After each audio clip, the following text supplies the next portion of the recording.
Chapter 7. Outer Space. "He only proved a belief I have entertained for centuries," snarled Dalis, "that all the male Sarkas are fools, and the females for bearing them."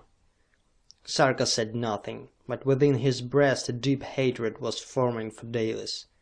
He had disliked him before, and had been abused by him, but in the busy life of Sarka there had been no time for hatred of anyone. Busy people had no time for hatreds. "You should be torn to pieces for that, Dalis," was all he said. "We needed my father's father in our efforts, but the loss to the world of one super genius cannot be balanced by slaying another, so you are safe." "What he could do, I can do," snapped Dalis. Sarka turned away from him, seating himself beside the table of the vari-colored lights, and his heart was heavy as lead in his breast. He blamed Jaska for much of this, and his heart was burdened, despite her treachery, by the fact that he loved her, always would love her. Love was the one possession which made centuries of life desirable to men of the earth, for men could spend centuries in seeking a true mate, knowing that there were other centuries still in which to enjoy her. Woman was man's greatest boon, his excuse for living, as was man's excuse for woman. Through the centuries, when humankind remained forever young, the joy in each other of those truly mated grew as their knowledge grew. And now Jaska had failed Sarka, when for half a century they had loved each other. Why had she done it?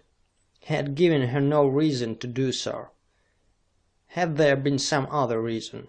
Why had she loved, and left them, after the betrayal of the Master Beryl into the hands of Dalis? "Before God," whispered Sarka, "I believe that you, Jaska, were playing a game to dupe Dalis, as he played a game to dupe us." Down in his heart he wasn't sure, but somehow just to whisper to himself his faith in Jaska gave it back to him in some measure, and by so much lightened the weight upon his heart. For now his responsibilities were greater than they had ever been before, and he had need of all his faculties. "She'll come back, or somehow communicate with me, and explain everything," he told himself.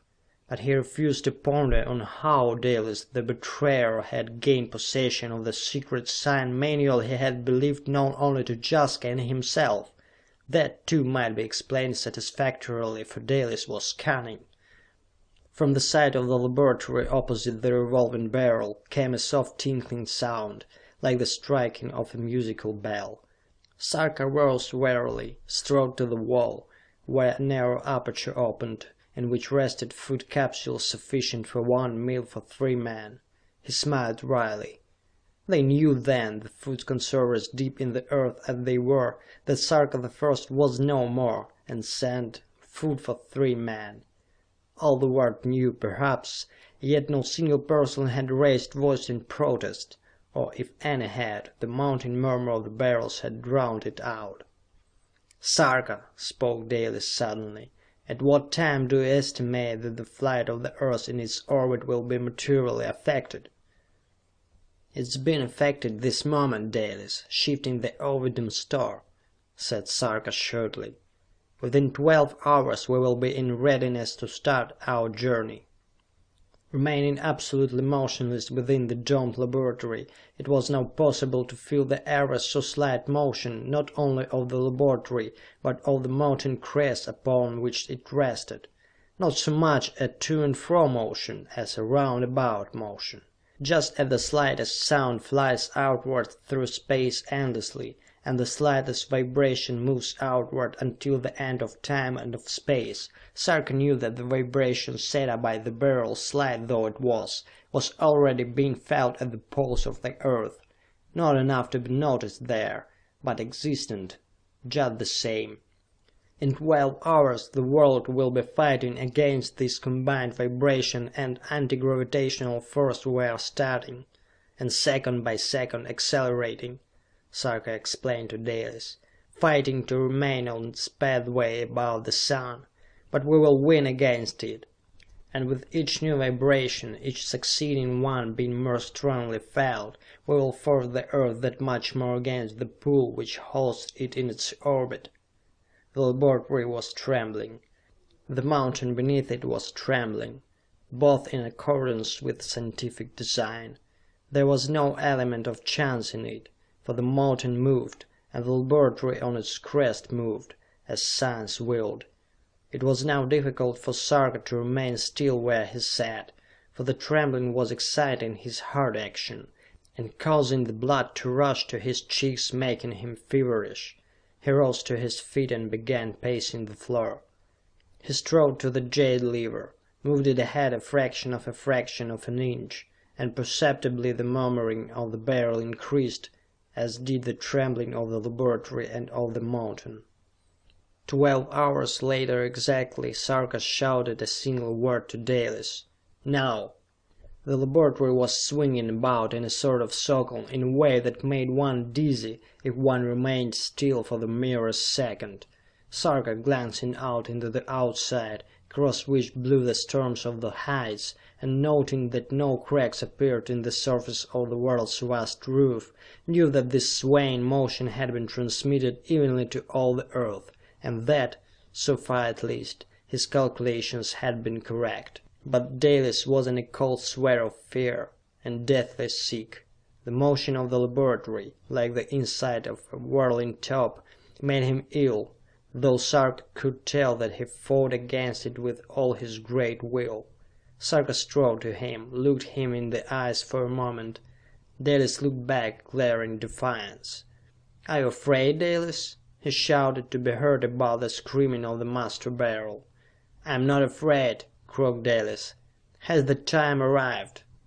Sarka paused, as though for dramatic effect, and raised his right hand high, while his left hand dropped to the metallized jade lever. There still was room in the slot in the onyx base for the lever to move forward ever so little. "We have reached the exact place," cried Sarka, "where the Earth can, by pressure upon this lever, be continued on its orbit, or forced out of it, out into space.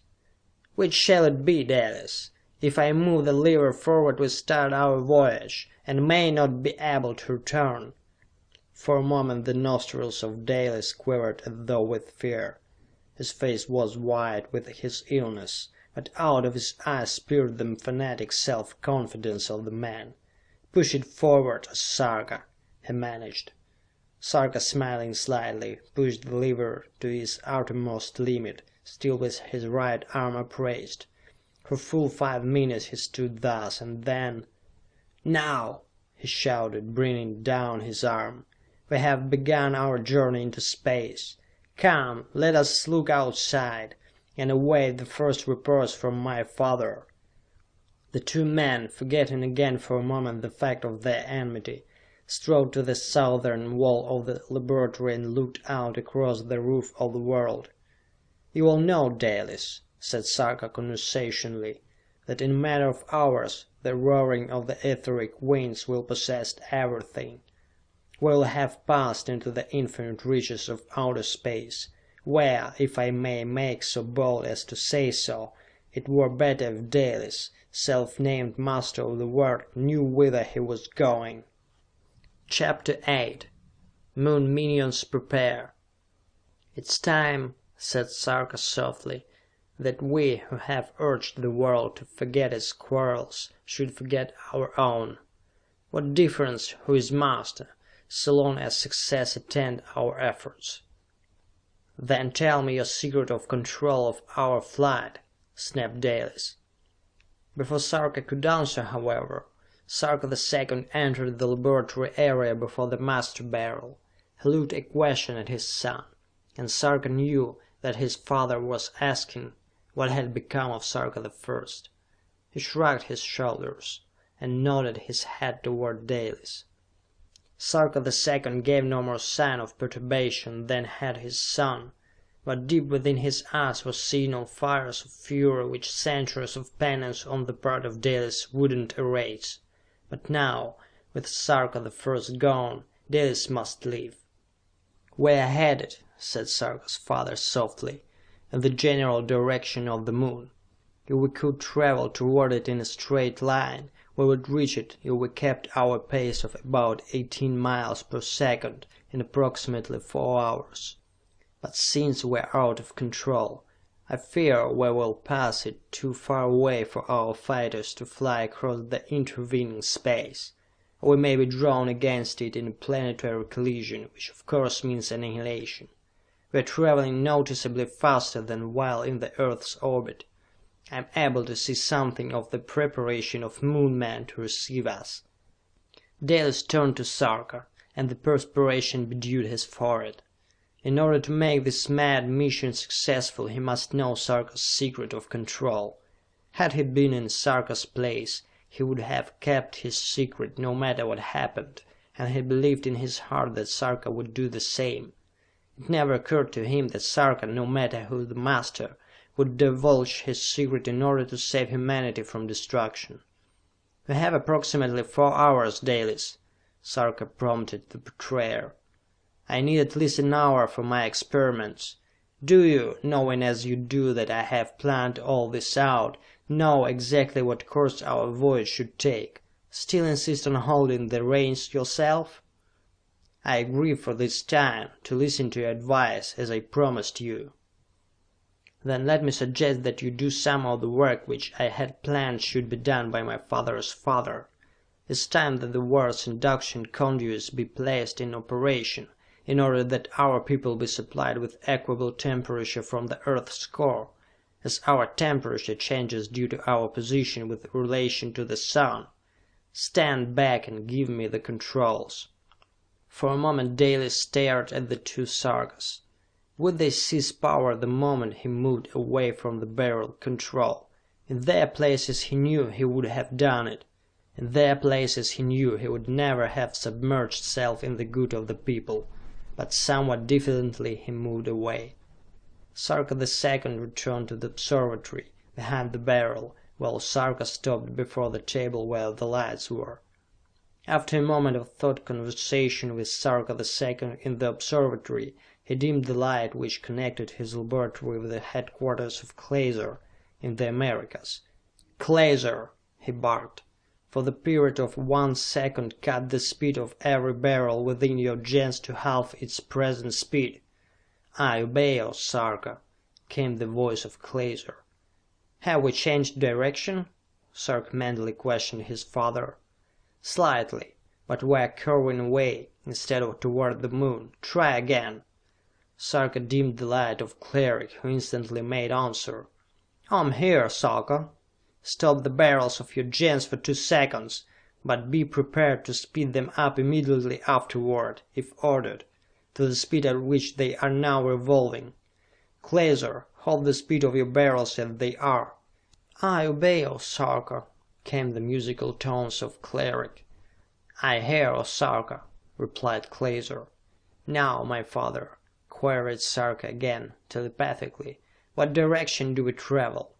"We are heading in a direction which will cause us to pass the moon at a distance of approximately 50,000 miles, from which point our fighters can reach the moon in exactly 2 hours after they have passed through our atmosphere," cried Sarka exultantly aloud.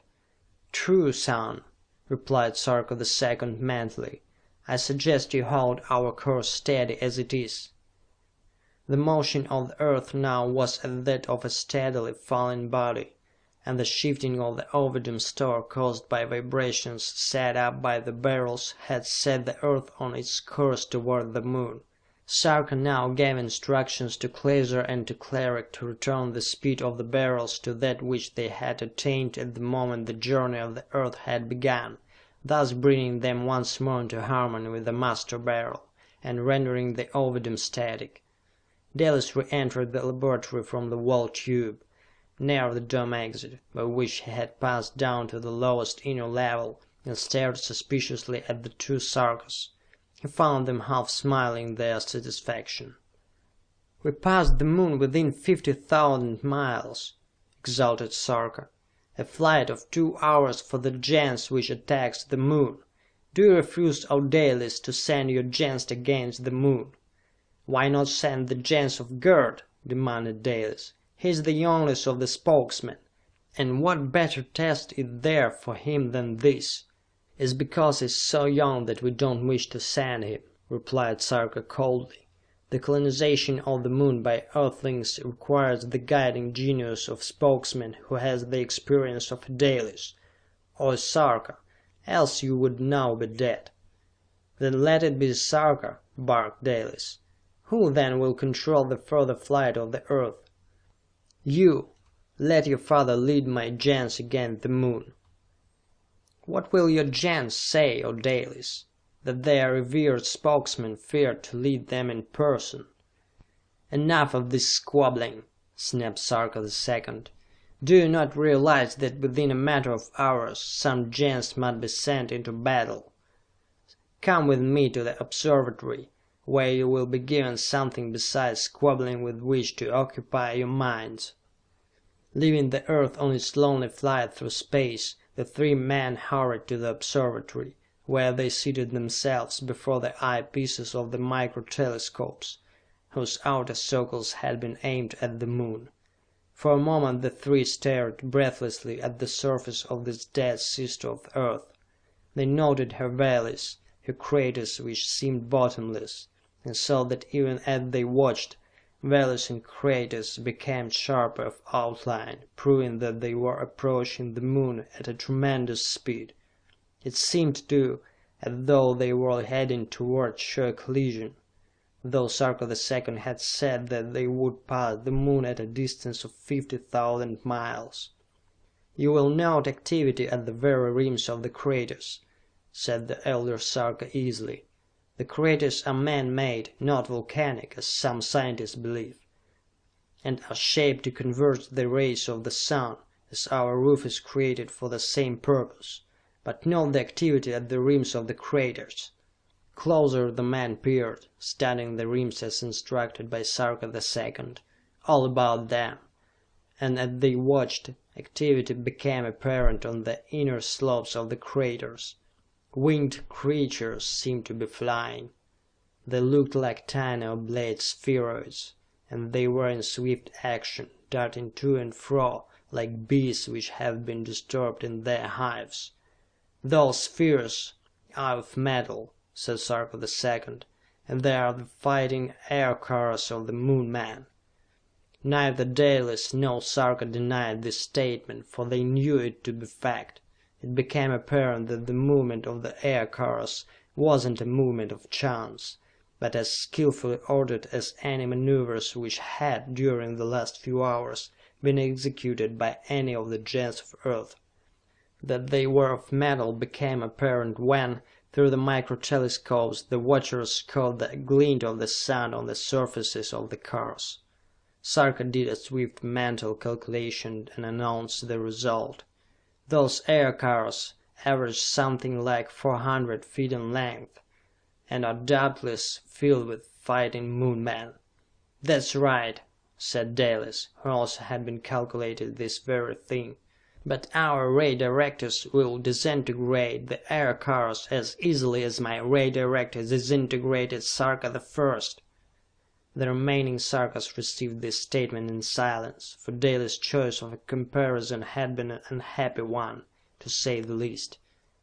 "I am wondering," said Sarka, "if you, my father, and you, Dalis, have noted the peculiar appendages of the air cars?" "I saw them some minutes ago," said his father moodily, "and I am almost afraid to guess their use. If they are what I fear they are, then the Moon men have been expecting this attack of ours for years and years, and have been preparing for it. If they have known, and have been preparing, then we are facing a race of super beings indeed, for we have known but little of their activities." "What then," said Dalis, "do you think is the purpose of those appendages?"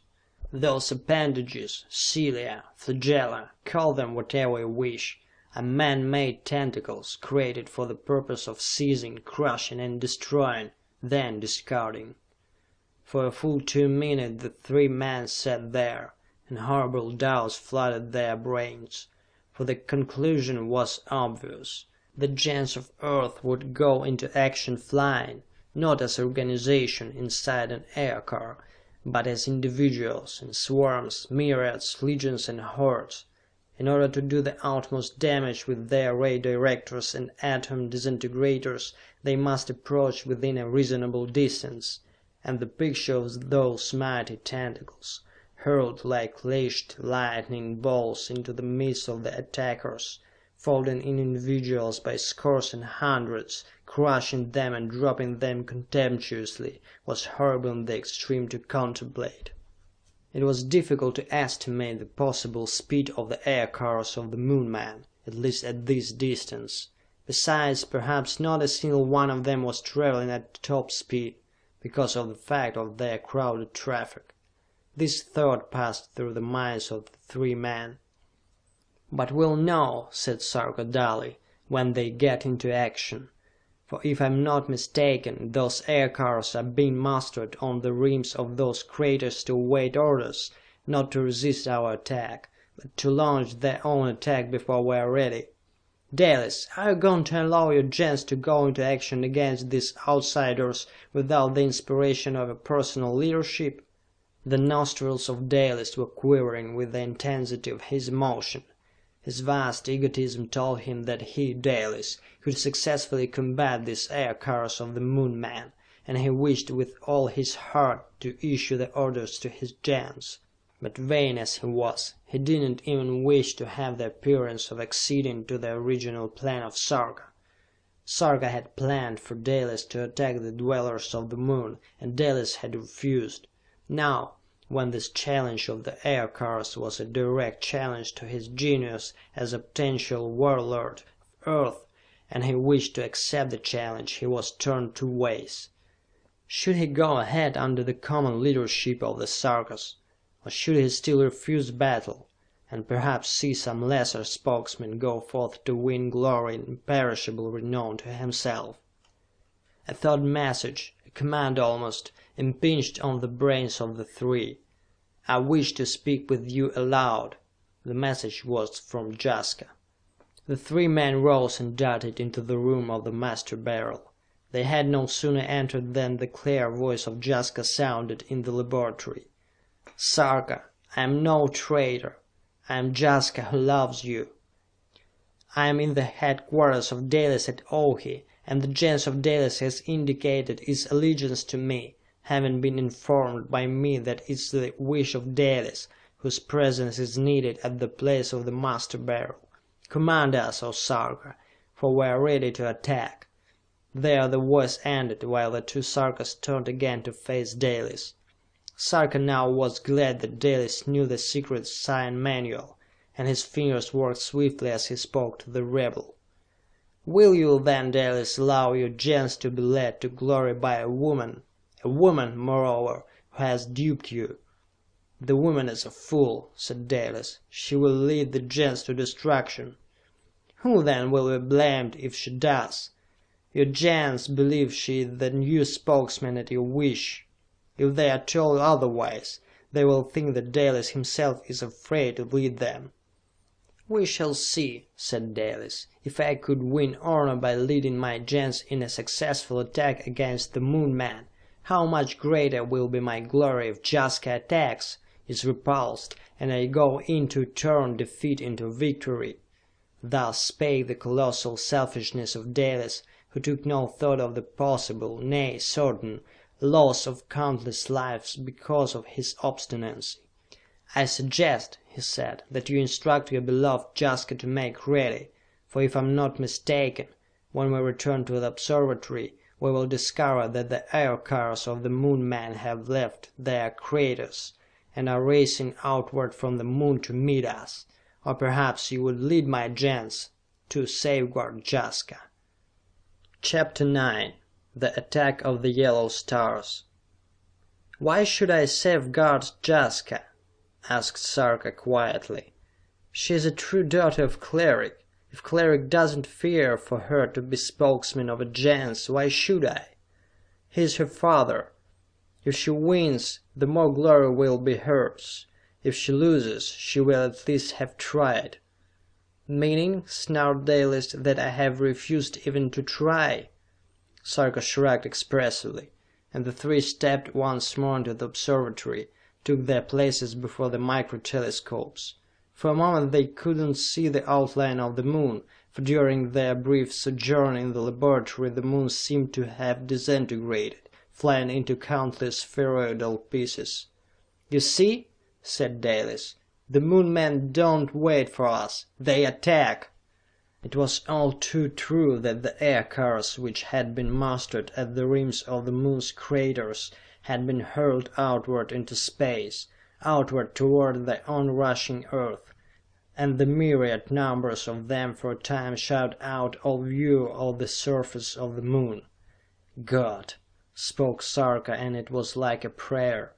His cheeks were pale as death, for in a moment he would speak the word which would send the Gens of Dalis under the leadership of Jaska out against these formidable air cars of the Moon men, and the appearance of the onrushing cars was terrifying.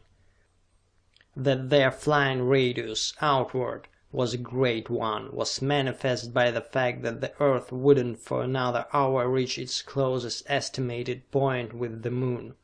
Sarka, exchanging glances with his father, rose and stepped again into the laboratory.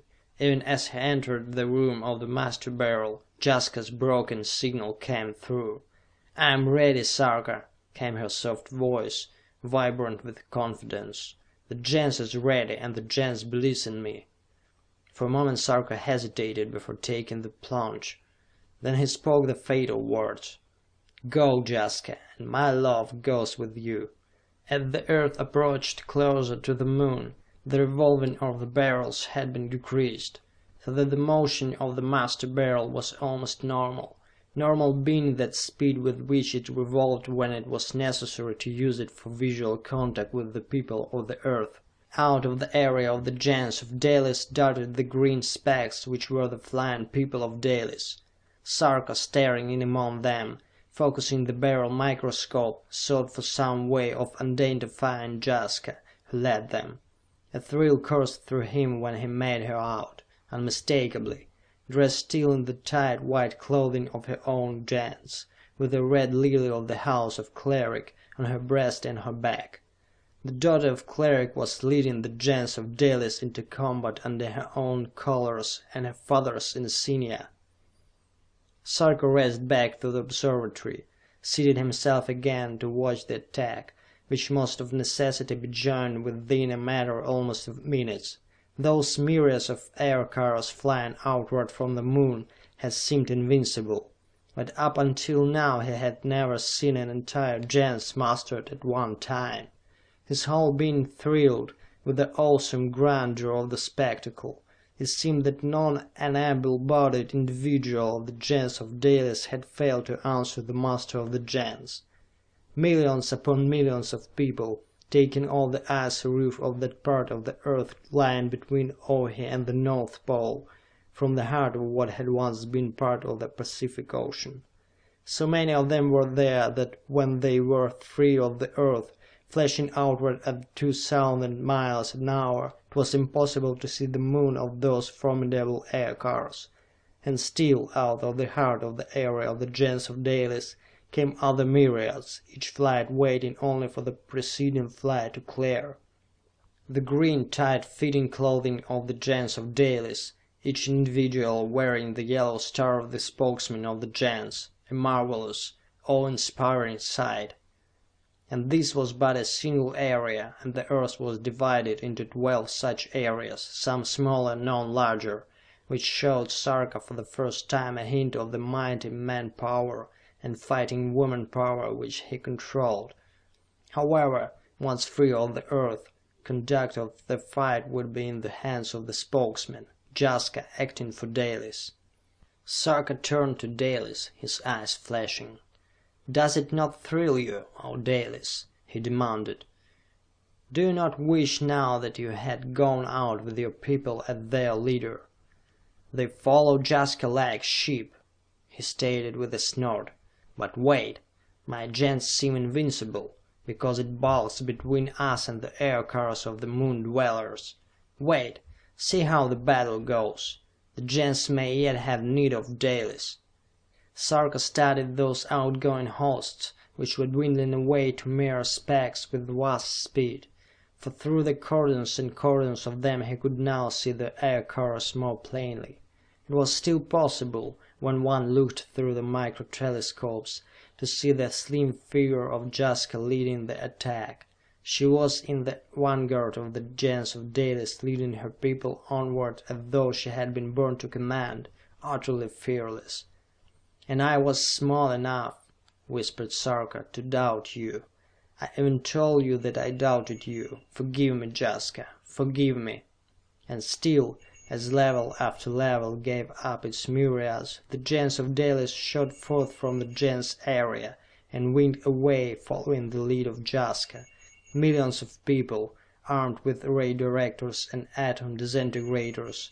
How tiny the individuals seemed, against the mighty bulk of those aircars of the Moon. But Sarka didn't fear, save for the safety of Jaska, as he was realizing and knew that he had scarcely skimmed the surface of the man might of the Earth. Now, seen through the myriads of the Dalis Gens, he could see again the onrushing aircars, and his heart misgave him for a moment as he could tell, by estimation, that at least 100 families were outlined against each individual car, which moment by moment grew larger. Those tentacles were now much in evidence, rising and falling under and around the racing aircars like serpents, or dragging ropes, but seeming like living things in the sentient manner of their moving, eager to come in contact with the first of the Earthlings, and to wrap those tentacles about them, crush them, hurl them into space. Sarka went back into the laboratory only long enough to attune the barrels of the Earth to a point where the Earth would remain almost stationary, comparatively speaking, taking a curving course about the surface of the Moon, as it had for countless millions of years coursed about the Sun. Then back to the observatory to see how went the battle. Through the micro telescope the first meeting was plain to be seen. The Gens of Dalis rushed headlong to meet the aircars, and many of them rushed headlong to their destruction. Sarka noted a group of perhaps 100 people break forth from the vanguard of the attackers, and mount to a safe height above the aircars against which the Gens were hurling themselves. A sigh of relief escaped him, and he wished there were some way in which he could learn the individual identities of the 99 who had taken Jaska forcibly out of danger, for her white clothing and her red lily of cleric were plainly visible and recognizable. The men of the Gens of Dalis might permit the leadership of a woman, but they wouldn't permit her to be needlessly endangered. Sarka turned to Dalis, and noted that the face of the master egotist was pale and drawn, his nostrils quivering with emotion, as he watched his Gens go into battle, and a feeling of satisfaction coursed through Sarka like a little white flame. Dalis was proud of his Gens, and now was wishing that he, and not Jaska, were leading them onward. "I would wager something," whispered Sarka to himself, "that Dalis will not be able to stand it. That before battle has been joined for 10 minutes, he will have gone out to take over the leadership of the Gens. Jaska must have guessed that too. Wise, clever Jaska. With a fearless massing of forces, the people of the Yellow Stars joined battle with the aircars. The manner of man who flew the aircars was still unknown to the people of Earth, but in a trice they would know. In a matter of minutes Earth would realize the horror of what faced the Gens of Dalis, whom Jaska led. For with the sending out of their aircars the Moon men had given but the merest hint of their ponderous, devastating might.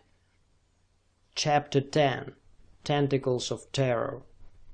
Dalis had always been a stormy petrel, but as he sat before his micro telescope, watching his Gens go into battle against the Moon men, not even Sarka II guessed at the depth of infamy of which Dalis was capable. Dalis had given a hint, but Sarka had, in his sudden realization of the fact that Jaska really loved him and was no traitor, forgotten that hint. How had Dalis learned the secret sign manual of Jaska and Sarka? Therein lay the hint. Dalis, in common with all other Earth scientists, possessed the ability to think deeply, yet to surmise his thoughts, that no one else could grasp them telepathically. And it was well for the peace of mind for the Sarkas that they couldn't read the black thought of the man, or look into the future, even so far as a dozen years. The gens of the yellow stars moved into contact with the aircars of the moon. Earth and moon were gripped in the horror of war, the war between worlds, where no quarter might be asked or given, because fought between alien peoples who did not so much as comprehend each other's languages, or even their signals. The people of the gens swarmed about the aircars like myriad swarms of angry bees. But it was only to Dalis that this simile came, for only Dalis, of these three, had ever seen a swarm of bees. Sweeping in closely, the gens brought forth from their resting places in their Sarka belts their ray directors and their atom disintegrators, and turned the blighting rays of them against the gleaming, ice-colored sides of the aerial monsters.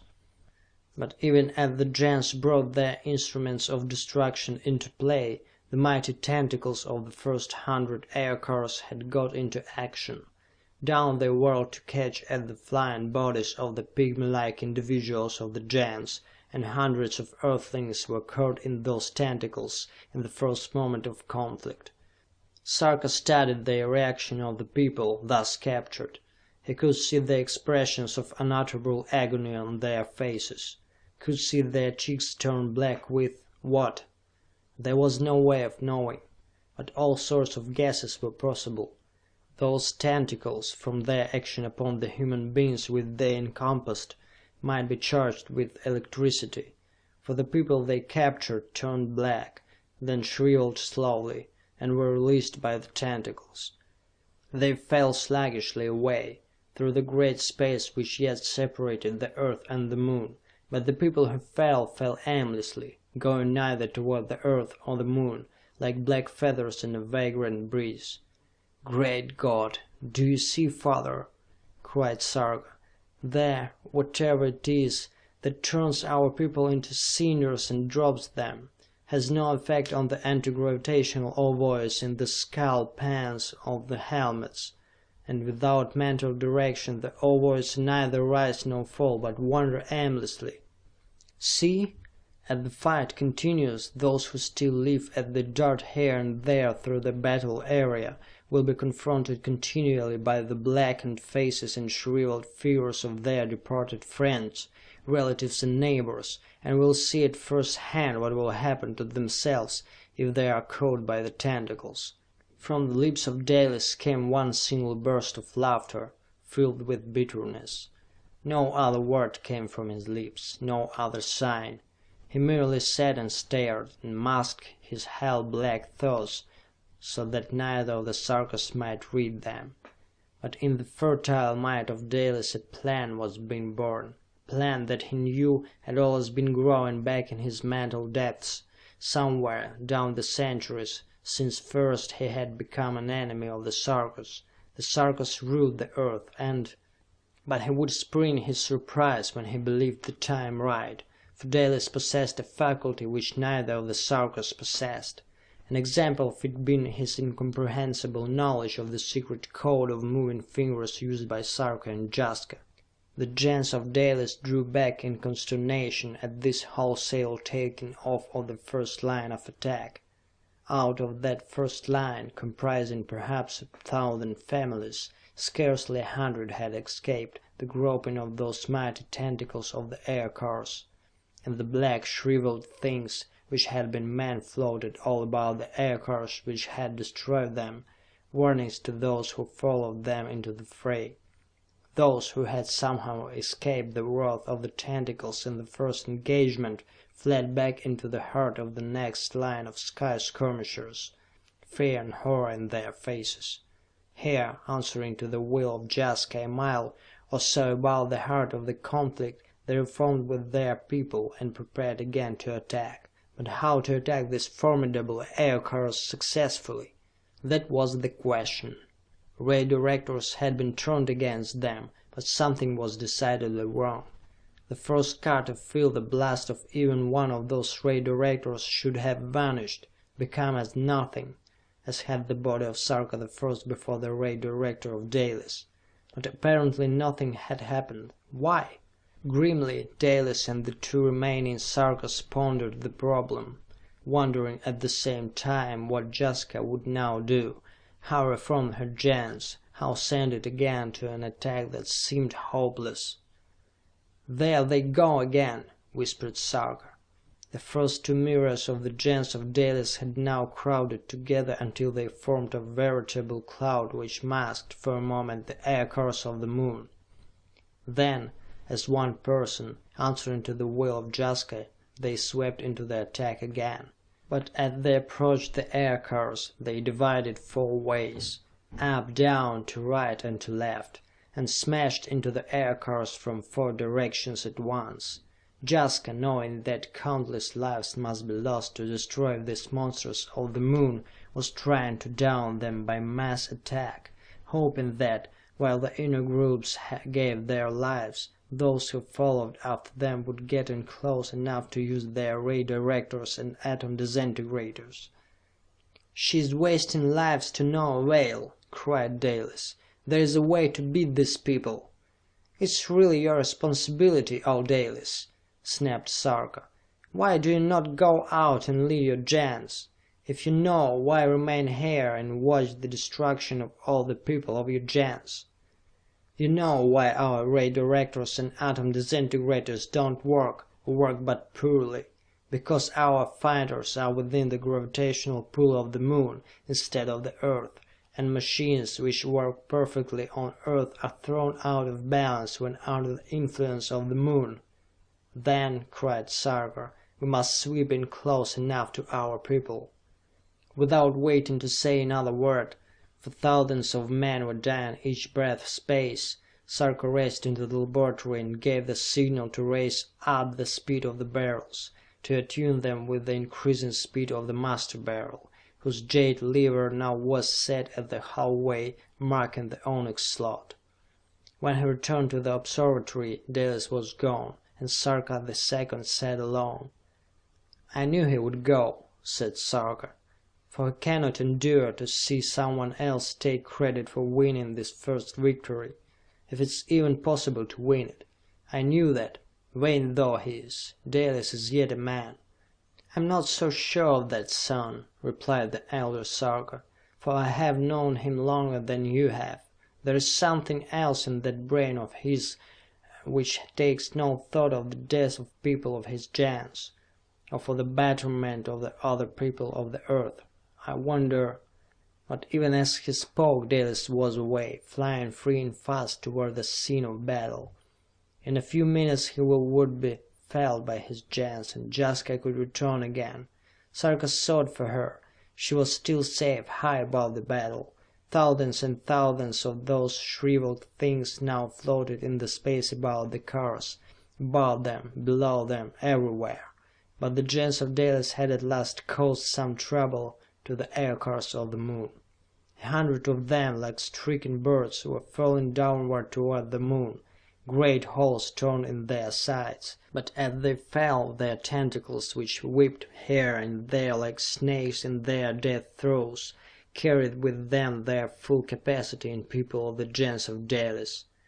With the partial destruction of the aircars which were falling, the force that actuated the death-dealing of those tentacles seemed to have gone out of them.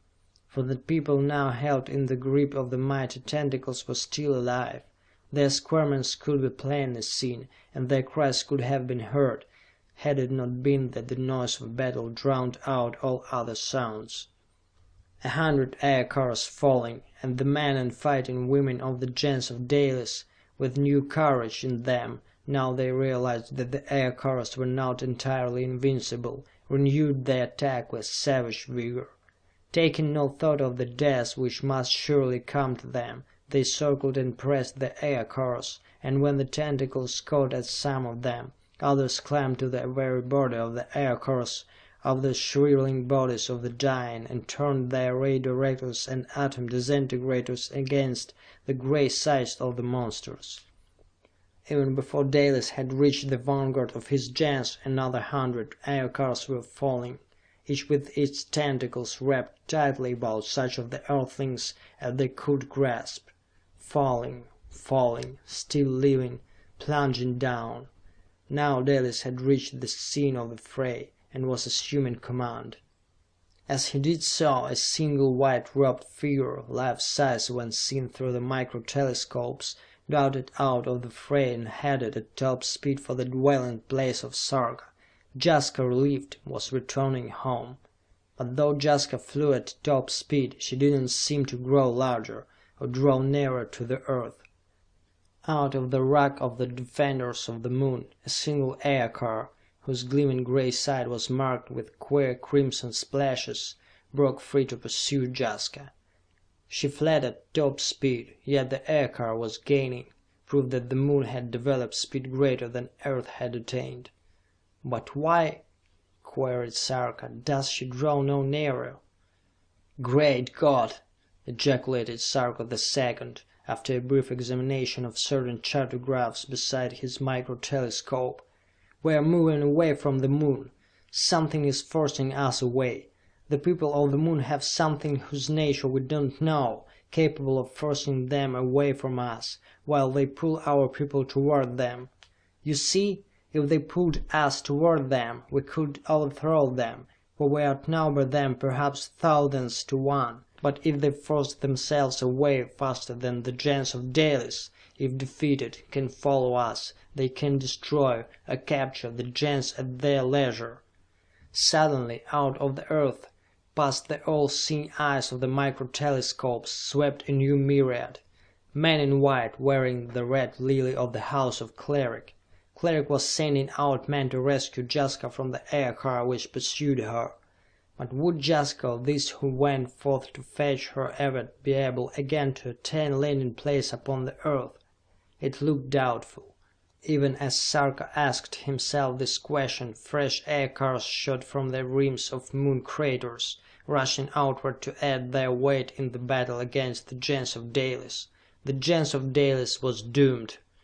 In the mind of Sarka the Second there still loomed a hellish doubt that would not down. The men of Cleric were surrounding Jaska now, protecting her with their lives against the tentacles of that lone aircar splashed with crimson, and all were flying a losing race with the Earth, which was still being forced outward from the moon. Chapter 11. Escape and Dalis' Laughter. But Sarka wasn't to be so easily beaten. There still remained an infinite number of possible changes of speed by manipulation of Ovidum by vibrations set up by the barrels, without which this flight from the beginning would have been impossible. But for 2 hours, while the wild-robed men of Cleric fought against the car of the Crimson Splashes to prevent the capture of the daughter of their spokesman, and died by hundreds in the grip of those grim tentacles, Sarka was forced to labor with the barrels until perspiration bathed his whole body, and his heart was heavy as he foresaw failure. And failure meant death or worse for Jaska. But at the end of 2 hours, while the men of Cleric fought like men inspired against the aircar of the Crimson Splashes, a cessation in the outward speed of the Earth could be noted. At the end of 3 hours the body of Jaska, all this time fighting manfully to attain to landing place on the Earth, was at last bulking larger. But the tentacles of the aircar were groping after her, reaching for her, striving to catch and clasp her to her death.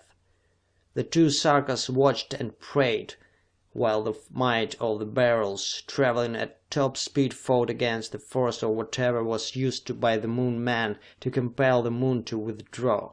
Still the men of Cleric fought that single car, and died by hundreds in the fighting.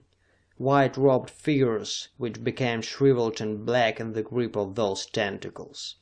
Countless of the men of Cleric deliberately cast themselves against those tentacles, throwing their lives away to give Jaska more leeway in her race for life. "Will she make it, Father?" queried Sarka in a whisper. "If the courage and loyalty of her people stand for anything, she will make it," he replied. On she came at top speed, and now through the micro telescopes the Sarkas could see the agony of effort on her face. Even through the smooth mask used by the people of Earth for flight in space where there was no atmosphere, courage was there, and the will of never say die. And Jaska, moreover, was coming back to the man she loved. In a nebulous sort of way Sarka realized this, for though these two hadn't mated, there was a resonant inner sympathy between them which had rounded into an emotion of overpowering force, since Jaska had proved to Sarka that she was to be trusted, that he had been something less than a faithful lover when he had mistrusted her, ever so little. Closer now and closer, and at last the air car of the crimson splashes was drawing away, losing in the race for life. It was falling back, as though minded to turn about and race back for the moon, now a ball in the sky, far away, the outlines of its craters growing dim and misty with distance. Now the men of Cleric, those who remained, were breaking contact with the air car, and forming a valiant rear guard for the retreat of Jaska. Throughout the Earth, as the barrels fought with ever increasing speed to lower the rate of the Earth's outward race from the moon, was such a trembling, such a vibration, induced by conflicting alien forces, as there hadn't been even in that moment when back there in its orbit, the Earth could have either been kept within its orbit or hurled outward into space at the touch of a finger. Now Jaska, surrounded by her father's men, was almost close enough to touch the Earth. She made it, weak and weary, and rested for a moment while her father's men steadied her. Then, thrusting them aside, the gestures bidding them return to their gens, she lifted into the air again, and fled straight for the laboratory of Sarka. She entered tiredly through the exit dome, and all but collapsed into the arms of Sarka. Gently he removed her helmet of the anti-gravitational ovoid, noting as she leaned against him the tumultuous beating of her heart. Then her gentle eyes opened, and she whispered to Sarka, "You trust me now?" For answer he bent and kissed her softly on the lips. For the kiss, from the far distant time when the first baby was kissed by the first mother, had been the favored caress of mankind. Her face was transfigured, as she read his answer in his eyes, and the touch of his lips. Then, remembering, fear flashed across her face. She straightened, and grasping Sarka by the hand, hurried with him into the observatory. She took the seat in which Dalis had sat before he had gone out to the command of his gens, studied for many minutes the battle in space between the two alien worlds. "Dalis is winning," said the elder Sarka quietly. "Apparently." "The qualification is a just one," said Jaska softly. "Apparently, indeed. You will note now that though men of the gens of Dalis swarm all about the air cars, and even clamber atop them, no more are dying in the grasp of those tentacles. Is Dalis arranging a treacherous truce with the Moon Man?" "I've been wondering about that," said Sarka softly. "For it's my belief that nothing not conducive to his own selfish interests would have forced Dalis to leave this place and take command of his gens, as I had first ordered, unless he had schemes planned of which father and I could know nothing. Now that I think of it, Jaska, how did Dalis know our secret code of fingers?" Jaska started and turned a blanched face to Sarka. "Did he know?" she cried. "Did he? If he did, that proves a suspicion that I have entertained since the first moment when Dalis swept in the fight, and I sensed that alien signals were being flashed back and forth."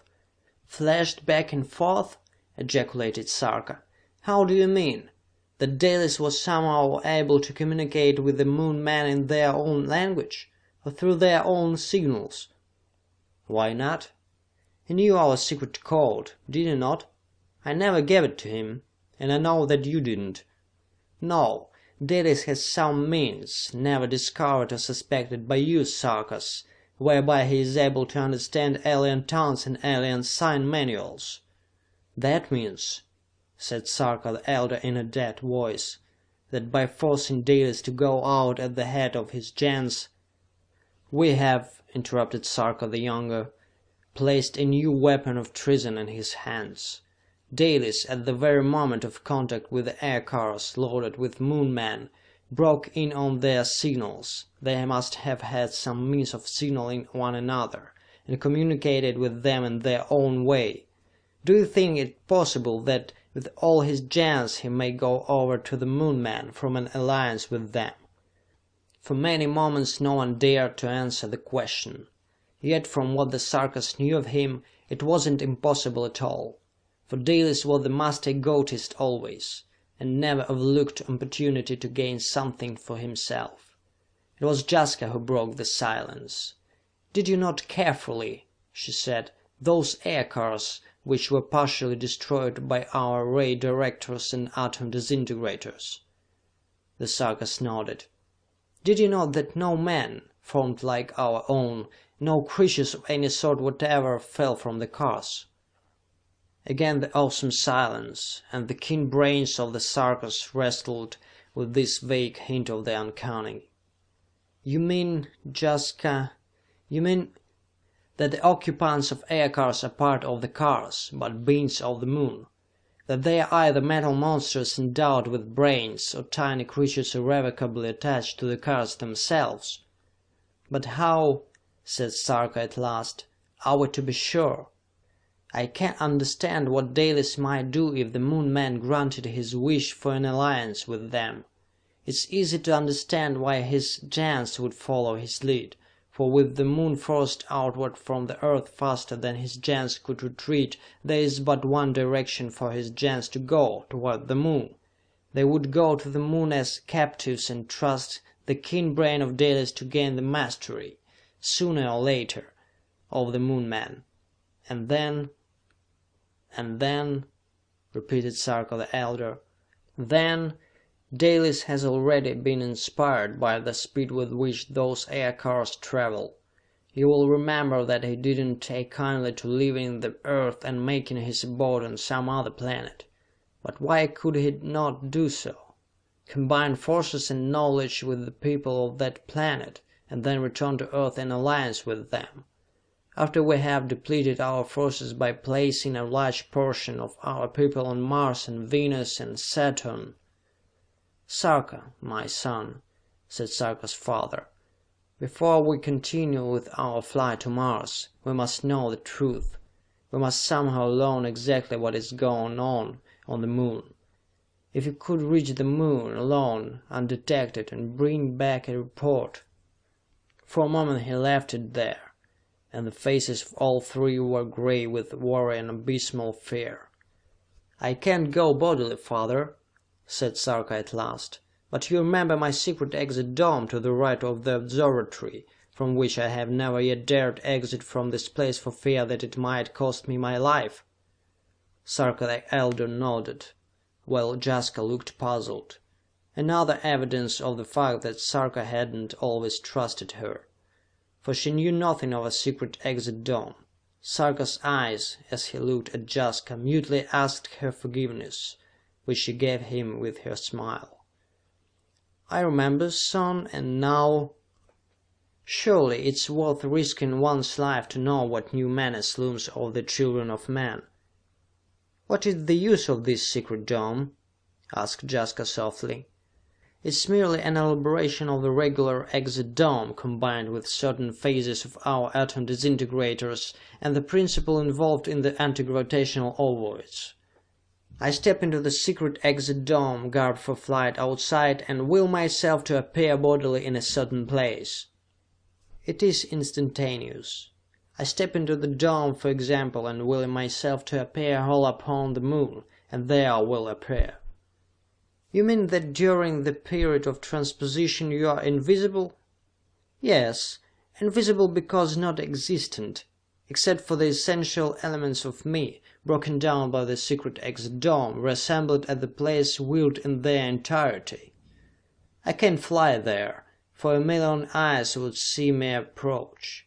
I must go in secret, as a spy, and wearing the clothing and insignia of a member of the gens of Dalis. Silence in the observatory for a brief breathing space, and then Jaska spoke that speech out of the books of antiquity which remains the classic expression of loyalty. "Whithersoever thou goest, there will I go also." From the laboratory came a sudden burst of laughter, the laughter which all three recognized as the laughter of Dalis. But when they entered the place of the revolving barrel, there was no one there, and a feeling of dread, all-encompassing, held them thralled for the space of several heartbeats. Dalis, they knew, was thousands of miles away, upon the Moon, yet here in the place of the Master Beryl they all three had just heard his sardonic laughter. Chapter 12. Ashes of the Moon. Through the micro telescopes it was possible to see what had happened after Dalis had assumed command of the Gens of Dalis. For even though the Moon, in spite of the speed of the barrels, was being forced further and further from the Earth, the eyes of the micro telescopes picked out and enlarged details to such an extent that the battle seemed to be transpiring under the eyes of the beholders. A terrific jumble, in which Earthlings and aircars were all tumbled together in mad chaos, a great mass of writhing, green-garbed figures, infinite in number, in the midst of which were the gigantic aircars, like monster beetles being beset by armies upon armies of ants. Then, by the time Jaska had seated herself in the observatory atop the Himalayas to watch what developed, the battle seemed to be over, and the Moon man had won. For the huge cars swung around between the myriads of the Gens of Dalis, and seemed to be herding them toward the Moon, as though they were prisoners. Telepathically, Sarka and his father had been able to catch some hint of the thoughts of the Earthlings in the battle, and these thoughts had been tinged with doubt, fear, and horror, so that even thus to receive them, by mental telepathy, was to feel the searing heat of their fear. Now, in the instant when the battle in space seemed to be over and the Gens of Dalis were prisoners, the thought waves were no more, and a brooding silence took their place. Dalis, the Sarkas knew, possessed the power to mask his thoughts, for it was a power possessed in common by all the scientists of Earth. But the common people of his gens didn't possess that power. However, for the moment Sarka had forgotten an all-important something. That when people were outside the roof of the world, they were subservient to the will of a common commander to whom they had sworn allegiance. If therefore Dalis could mask his own thoughts from the brains of men, he could also mask the thoughts of the people of his gens, merely by willing it. So Sarka and his father and Jaska couldn't know whether the Gens of Dalis had gone over in a body with him, in a truce with the people of the Moon, or whether they were dual prisoners, of Dalis and of the Moon man. More than ever was it necessary for someone to somehow reach the Moon and make a thorough investigation, discover just what Dalis was doing, what mischief he was hatching. The secret exit dome seemed to be the answer. "You can manage without me, father?" asked Sarka. The elder Sarka nodded. "Of the other spokesmen of Earth," went on Sarka, "I trust Gerd the most. Might I suggest that you bring him here, trust him in all details, and let him take my place wherever possible? Or, better still, keep Jaska here with you. I may not be able to return. I'll try to find a way, but we can always communicate telepathically, Jaska." "Jaska," said that young lady grimly, "goes with Sarka wherever Sarka goes. But it may mean death. We can only guess at the cunning of the Moon dwellers. They may have been in secret communication with Dalis for centuries. Dalis, who somehow discovered our secret finger cord, may also know of the secret exit dome and the principle upon which it operates. If he does, he may know how to combat it. Perhaps that explained his laughter. Perhaps he heard and understood every word we spoke. Hears and understands every word we speak now. Who knows? He may wait until I have passed through the secret exit dome and then make it impossible for me to be reincarnated on the Moon, or elsewhere." "No matter," said Jaska softly.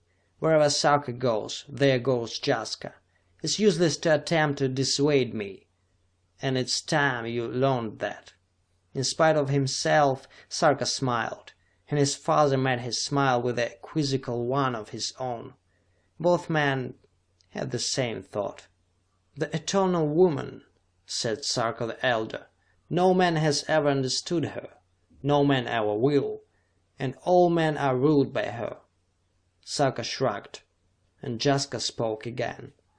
"Don't you think it's time we tried this new experiment?" Sarka nodded, and his face was suddenly alight with the excitement which burned within him. "First," he said, "we need accoutrements of the Gens of Dalis for 2 people." Jaska smiled. "Foreseeing that we might have need of such equipment, I had several complete outfits sent here when I took charge of the Gens of Dalis as its spokesman." 2 minutes later, arrayed in the green clothing of the House of Dalis, swathed in it from neck to toe, wearing their belts and the masks which was necessary to life in space where there was no atmosphere, the whole topped by the gleaming helmets whose skull pans held the infinitesimally small anti-gravitational ovoids, Jaska and Sarka entered the secret exit dome, side by side. On the breast and back of each showed the yellow stars of the Gens of Dalis. There was no hiding their identity otherwise, and if any of the Gens saw them, both would be immediately recognized. For Jaska had commanded the Gens, and Sarka was the world's greatest scientist known to every human being, but they planned on carrying out their investigations by stealth. "Father," said Sarka, "when the inner door is closed upon us, you have but to press the button to the right of the door. Press it when the light beside it glows red, which will indicate that we have willed ourselves to go to a certain destination." The inner door closed upon Sarka and Jaska, and, hand in hand, side by side, their bodies glowing with knowledge of warm, sympathetic contact, they waited for a miracle which had never before been attempted. "Are you afraid, beloved?" queried Sarka. "When I am with you," she said softly, "I have no fear."